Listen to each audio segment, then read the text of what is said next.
Oi, alunos, como vocês estão? Espero que estejam todos bem, todos saudáveis. Hoje está um dia muito bom, muito sol, tá mais quentinho, né? As últimas 2 semanas foram bem frias. Vocês, nessas semanas frias, estudaram o Renascimento, esses artistas com vários talentos, né, compondo obras, pinturas, esculturas e cientistas também fazendo grandes descobertas, né? Então, ao mesmo tempo que o Renascimento acontecia na Europa, também vai acontecer o conteúdo que nós vamos estudar hoje. Antes de falar que conteúdo é esse, eu vou mostrar para vocês a foto de duas igrejas. E vocês vão perceber nessas duas fotos semelhanças e diferenças entre as duas. Então vamos lá. Se vocês quiserem pausar o vídeo e fazer uma análise mais pessoal de vocês e depois dar play, podem fazer isso, tá bom? Então a gente pode perceber que entre essas duas igrejas, uma delas é bem mais simples, bem mais clean do que a outra, né? A outra abusa da decoração arquitetônica, enfim, né? Então a decoração é uma diferença. Vamos para as semelhanças, né? A disposição dos bancos são iguais, tem um corredor no meio e bancos nas laterais voltados para frente, né? Na frente existe um altar nas duas igrejas e na parede, atrás do altar, temos um crucifixo. Acho que de semelhanças é isso que a gente pode apontar. De diferenças, então, além de uma ser muito mais luxuosa e a outra mais simples, a gente pode perceber também que lá naquele crucifixo na parede, uma está Jesus Cristo preso a ela, na outra não existe imagem de Jesus. Nessa igreja mais luxuosa, nas laterais das paredes, existem quadros representando passagens bíblicas, né? Reproduzindo imagens de personagens bíblicos. Na igreja mais simples, não existem esses quadros com imagens de Jesus ou de santos, né? Isso leva a gente a concluir o seguinte, que não se trata de igrejas da mesma religião. Então, essa igreja mais luxuosa se trata da igreja católica e a outra mais simples se trata de uma igreja provavelmente luterana, tá bom? Então, eu começo a aula mostrando essas diferenças porque o conteúdo da aula de hoje é a reforma e a contra-reforma católica, que é um momento que aconteceu lá na Idade Média, no finalzinho da Idade Média, onde a gente já estudou, né, que na Idade Média a instituição mais poderosa era a Igreja Católica. E no finalzinho da Idade Média, então a Igreja Católica vai começar a sofrer bastante críticas e vai perder um pouco o poder que tinha e vai dar espaço para o nascimento dessas novas religiões, tá bom? Então na aula de hoje a gente vai entender por que a Igreja começa a perder poder, que pessoas vão encabeçar essas novas igrejas, que diferenças essas novas igrejas vão ter em relação à Igreja Católica e o que a Igreja Católica vai fazer para recuperar esses fiéis que ela vai perder nesse processo. Então vamos lá. Resolvi fazer o vídeo um pouquinho diferente do que eu fazia os outros. Então aqui vocês têm a relação do que precisa ser anotado no caderno, tá? Eu sugiro que vocês peguem um rascunho antes, anotem isso aqui. Então, que motivos o rei tinha para defender a reforma, né, o nascimento dessas novas igrejas? Que motivos os burgueses e a população em geral tinha, né, para defender essas novas igrejas? A gente vai estudar 3 reformadores, o que cada um deles criticava na Igreja Católica. Depois, as religiões que vão surgir novas, a luterana, a calvinista e a anglicana. E aí vocês vão escrever no ladinho algumas informações sobre elas. E no final, o que a Igreja Católica vai fazer para recuperar esses fiéis que ela perdeu. Então, o que era a Ordem dos Jesuítas, o Concílio de Trento e a Inquisição. Então, isso é tudo que nós vamos estudar na aula de hoje, tá? E o objetivo dessa aula é que vocês assistam ela, entendam esse processo e façam essas anotações no caderno de vocês. Então, vamos lá. Qual era a importância da Igreja Católica na Idade Média? Então, a importância da Igreja Católica era absurda, porque ela era a instituição que tinha mais poder. Ela tinha mais poder que os reis, tinha mais poder que os nobres. Então, a Igreja controlava a política, né? a economia também, e ela era muito rica, a maior proprietária de terras, né, da Europa. E a gente também pode falar que a igreja não pagava impostos e também manipulava e dominava o conhecimento, né? Lembram quando a gente estudou lá o Copérnico, que ele descobre a teoria heliocentrista, a igreja não vê isso com bons olhos, e esses cientistas eles tinham medo de sofrer represálias por parte da igreja católica, né? Bom, então a importância dela era enorme na Idade Média. Mas várias pessoas começaram a ficar descontentes com a igreja. Então, uma dessas pessoas vai ser os reis, os burgueses e a população em geral. Então, agora nós vamos ver cada um por que eles não estavam mais curtindo a igreja católica, tá? Os reis não estavam curtindo a igreja católica porque incomodava eles o fato de a igreja, o papado receber muitos impostos da população e esses impostos serem revertidos em obras para a igreja e não em obras para o reino. Por exemplo, o rei precisava fazer uma ponte, fazer uma reforma numa estrada, melhorias para o seu reino, mas ele não tinha condições porque a igreja recebia os impostos. E o que ela fazia com esses impostos? Aquelas igrejas ultra mega super decoradas, né, que a gente viu um exemplo aí na fotografia, né? E isso não atendia as expectativas do rei, né? E que também não conseguia agradar a população, tá? Então, um dos motivos foi esse. O motivo dos reis era esse. Agora, por que a burguesia não estava mais curtindo a igreja católica?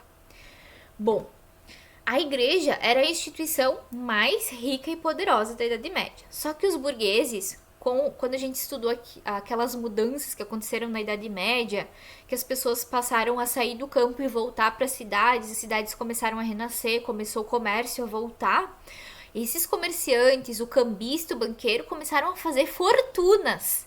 E a igreja se sentiu um pouco ameaçada com isso. Então, o que a igreja vai dizer? Que o lucro é pecado dentro da igreja católica. Que se tu vive de lucro, tu peca. Então, o que os burgueses faziam para não ir para o inferno, por exemplo? Com o lucro que eles tinham, eles davam boa parte desse dinheiro para a igreja. Eu não quero ir para o inferno, então eu vou financiar essa reforma nessa igreja, vou comprar vitrais lindos. E a igreja recebia como forma de perdão desse burguês que vivia do lucro para ele poder ir para o céu, tá? Então, a burguesia ficaria muito mais tranquila se eles pudessem frequentar uma igreja na qual o lucro não fosse considerado pecado, tá? Mas a igreja condenava o lucro como pecado, tá? Agora, a população em geral. Por que motivos eles não vão apoiar mais ou ficar descontentes com a igreja católica? Eles vão ter dois motivos para isso, tá? Um deles é que incomodava um pouco o fato de que os membros da igreja, o clero, sacerdotes, padres, papas, eles não se tornavam bispos, padres e papas ou sacerdotes porque eles iam numa escola estudar para ser isso. Eles compravam esses cargos. Isso incomodava a população, porque eles achavam que para uma pessoa ser padre, ser um sacerdote, ser um bispo, ser um papa, ele teria que ter instrução para isso. E eles não tinham instrução, eles simplesmente compravam esse cargo. Ou seja, esse cargo só era preenchido por pessoas ricas, né? E não por quem estudava sobre. E outra coisa que incomodava a população em geral era a venda de indulgências. Indulgência é o perdão. A Igreja Católica, para conseguir dinheiro, para manter aquele padrão de luxo todo, ela inventava que as pessoas tinham que comprar o seu perdão. Então, quando elas iam se confessar para o padre cobrava um valor e essa pessoa pagava e aí sim ela era perdoada. Tá? Ela não precisava se arrepender dos pecados. Se ela tivesse dinheiro para comprar o perdão, ela era perdoada. Tá? E isso mudava, tipo, se era uma pessoa simples, o preço era proporcional ao que ela conseguisse pagar. Por isso que os burgueses pagavam bastante indulgências, né? Porque eles lucravam, e lucro era pecado. dizem que uma das indulgências também era vender terrenos no céu. Como os burgueses tinham muito poder aquisitivo, o clero vendia terrenos no céu como se fosse o preço de uma indulgência. Aí ele garantia seu lugar ao céu e não iria para o inferno em função dos pecados que cometia, tá? Então, até esse momento, a gente entendeu os motivos que vão fazer com que as pessoas não gostem mais da Igreja Católica e façam ela perder esse apoio, tá? Os reis, então, revisando aqui.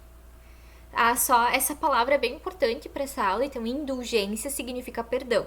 A igreja vendia indulgências, vendia perdão, e os pecadores compravam esse perdão para poder ir para o céu, tá? Então, só vamos revisar então os 3 motivos. Por que o rei não apoiou mais a igreja? Porque ela cobrava muito imposto e o rei ficava sem condições de fazer melhorias no seu reino. Os burgueses, porque o lucro era considerado pecado. A população em geral, por causa da compra dos cargos religiosos e por causa da venda de indulgências, tá? Então agora nós vamos conhecer 3 reformadores que vão fazer duras críticas à Igreja Católica.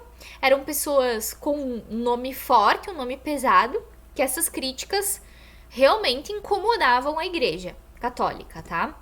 Então, um desses reformadores, esse primeiro barbudo, que parece o... Como é que é o nome dele? Do Harry Potter? Esqueci! Meu Deus, tudo bem.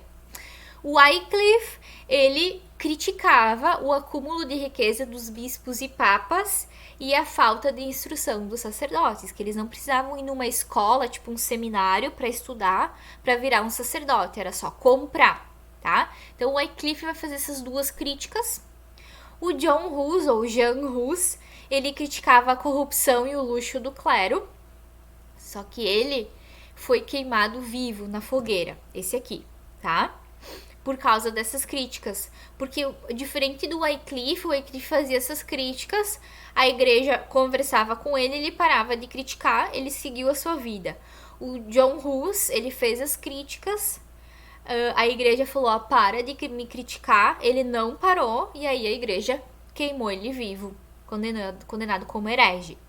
E o Martinho Lutero, que é o mais conhecido desses 3, ele vai fazer também várias críticas à igreja, aqui eu só coloquei uma, tá? Mas que ele era contra, ou criticava a venda de indulgências, tá bom?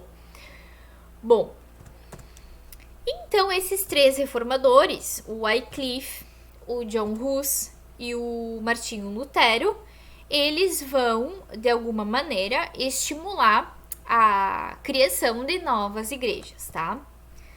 Aqui é só para revisar. Então, aqui na hora de anotar no caderno, vocês até podem copiar essas frases aqui sem problema nenhum, tá? Aqui é uma revisão do começo, né? Os motivos que os reis, a burguesia e a população em geral tinham para estarem descontentes com a Igreja Católica, tá? E agora vamos estudar as religiões que vão se formar a partir dessas críticas, tá? Então, uma delas vai ser o luteranismo, a igreja luterana. Ela é bem comum em regiões aqui próximas a Bento, Garibaldi, que receberam bastante imigrantes alemães, porque essa religião vai se formar na Alemanha, tá? Então, Lajeado, São Leopoldo, até Carlos Barbosa tem igrejas luteranas, tá? Então, essa igreja vai ser contra o culto dos santos. Por isso que lá na foto do começo da aula não tinha quadros de santos. Eles não vão ter esculturas e representações e imagens de santos. E essa igreja também era contra a ideia de que o Papa é alguém infalível que comete falhas. Essa religião acredita que o Papa é humano como todos e que ele pode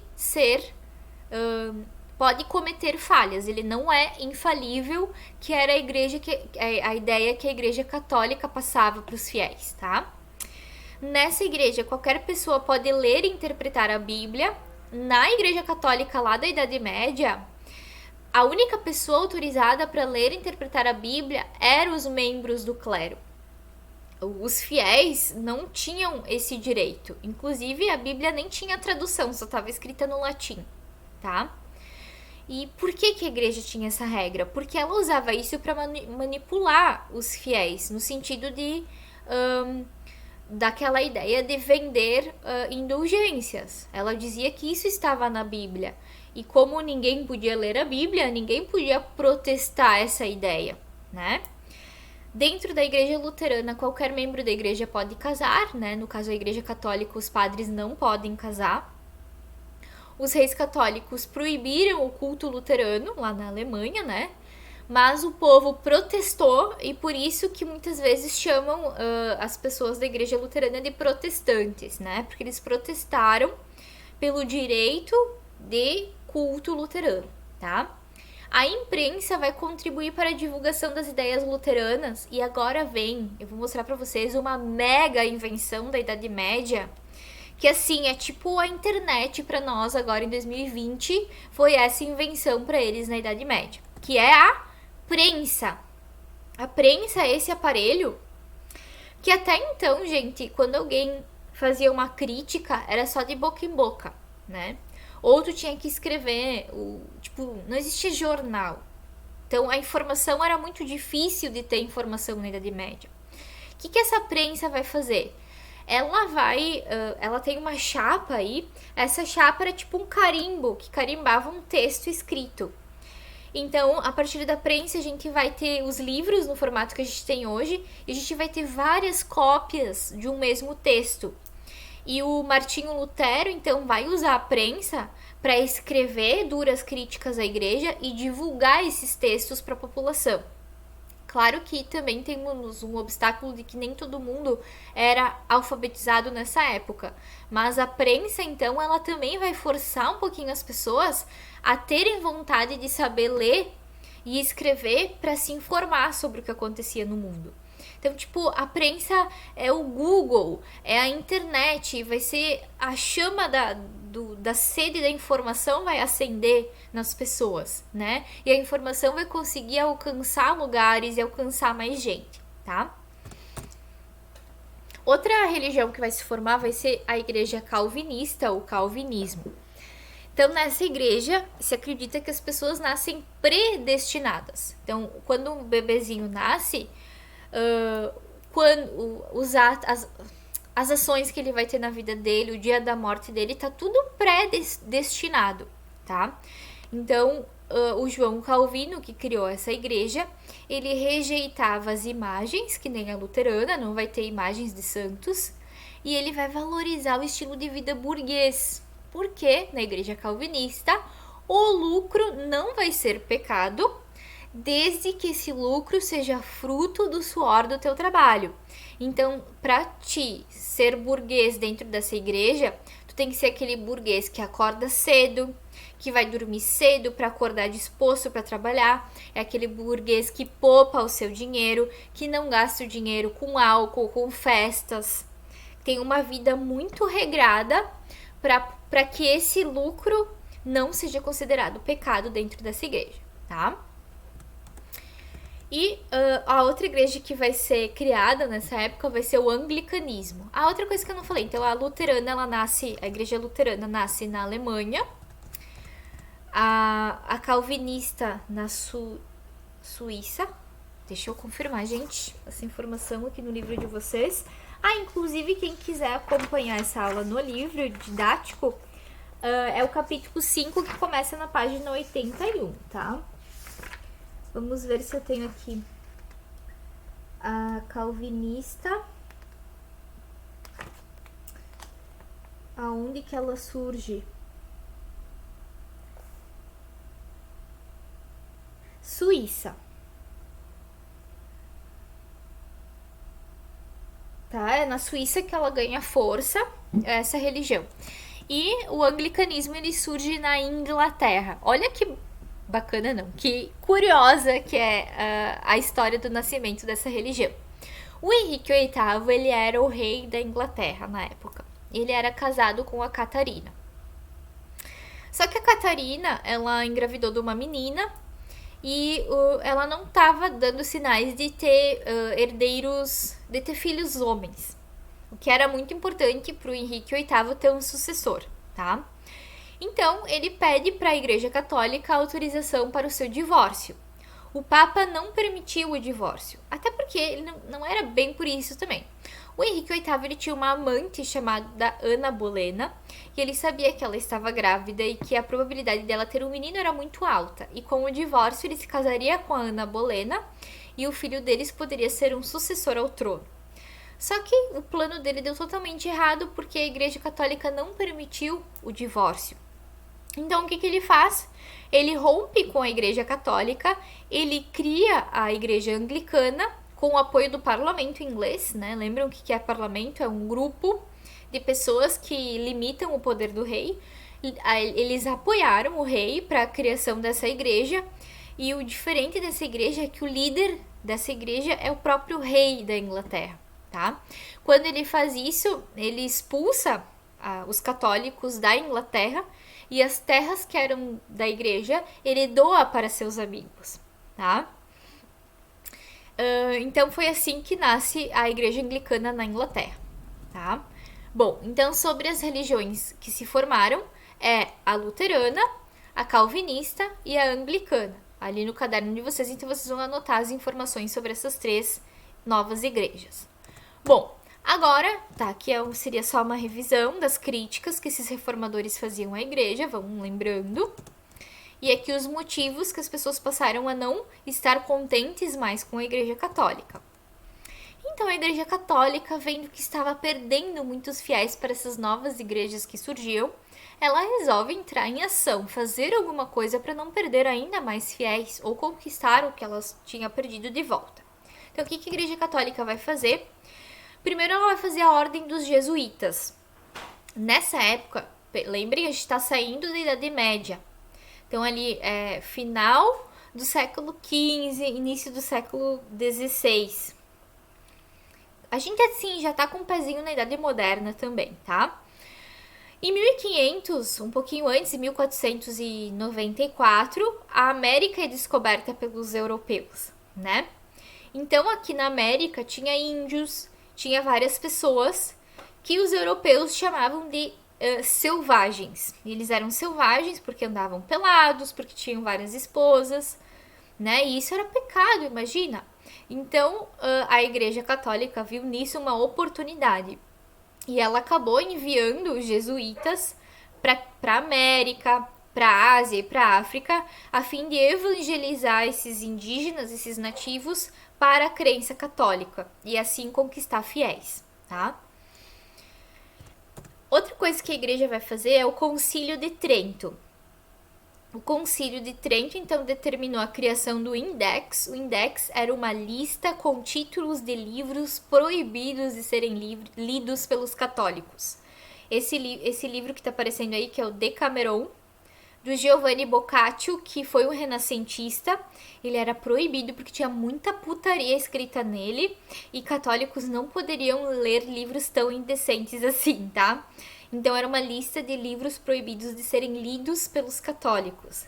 E o Concílio de Trento, então, vai fazer uma coisa bem importante, que é criar um seminário aos padres, porque agora, se tu quisesse ser padre, não adiantava mais comprar o título de padre, tu teria que estudar os dogmas católicos, as crenças, a história da Igreja Católica dentro desse seminário, tá? E para terminar, a Igreja também vai criar o Tribunal da Inquisição. O que acontecia? Pessoas denunciavam vizinhos, parentes de heresia, né, de cometer graves pecados contra a Igreja. Esse tribunal, então, ele vigiava as pessoas, punia e julgava. Muito comum nessa época foi o julgamento de bruxas, né, que eram queimadas em fogueiras, por exemplo, tá? Agora eu vou mostrar pra vocês. Esse Tribunal da Inquisição, ele era muito cruel, porque, tipo assim, uma velhinha que morava lá no interior, que fazia um chazinho pra dor de cabeça, que curava dor de cabeça, ela era acusada de ser bruxa. E aí, então, esse tribunal julgava ela. Claro que ela não era bruxa, ela só dava um chazinho. Então, na hora dela ser julgada, ela falava, eu não sou bruxa, eu só dei um chazinho. Só que a Igreja Católica achava isso como um prejuízo, porque a pessoa não ia mais lá na igreja rezar para Deus curar a dor de cabeça.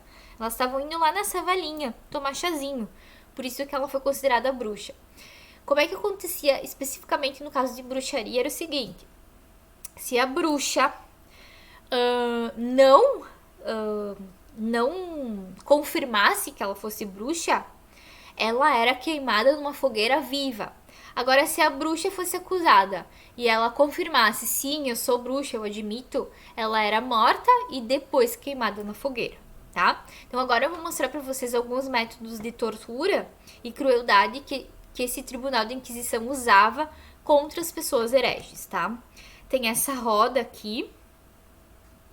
Aqui embaixo tem fogo, né? Então a pessoa era amarrada, ela dava a volta e aqui ela se queimava porque tinha fogo, tá? E aqui tem essa pessoa anotando para ver quando ela confessasse o pecado, tá? Aqui é um caso de uma bruxa antes de ser queimada, né? Eles estão preparando a fogueira dela.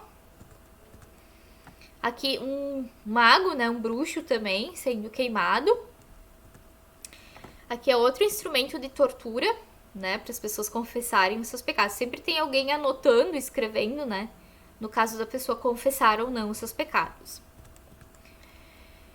Então é isso da Reforma Católica. Então foi feito o quê? A Ordem dos Jesuítas, o Concílio de Trento e o Tribunal da Inquisição. Anotem aí as informações sobre essas três instituições. E assim terminamos esse conteúdo. Então, as motivações, que motivos o rei tinha, os burgueses, a população, vão revisando isso e depois anotem. Será que eu faço a revisão com vocês? Não, vai ficar muito longo o vídeo. Tá? E qualquer coisa assistam de novo, vão praticando, tá? Os reformadores, o que o Wycliffe criticava, o que o John Hus criticava, o que o Martinho Lutero criticava. As novas igrejas que vão se formar, que características elas tinham. E a Igreja Católica, o que ela vai fazer para recuperar os seus fiéis? A Ordem dos Jesuítas, o que foi o Concílio de Trento e o Tribunal da Inquisição. Certo? Bom, a aula era isso. Espero que tenham gostado e aprendido bastante nessa aula. E para essa semana, então, é só organizar essas informações no caderno. Lembrando, antes de tudo isso, o título desse conteúdo é lá no capítulo 5. Também vocês podem copiar o mesmo título que o livro traz, que é Reforma e Contra-Reforma, tá bom? Beijinho, muita saudade de vocês e até a próxima aula!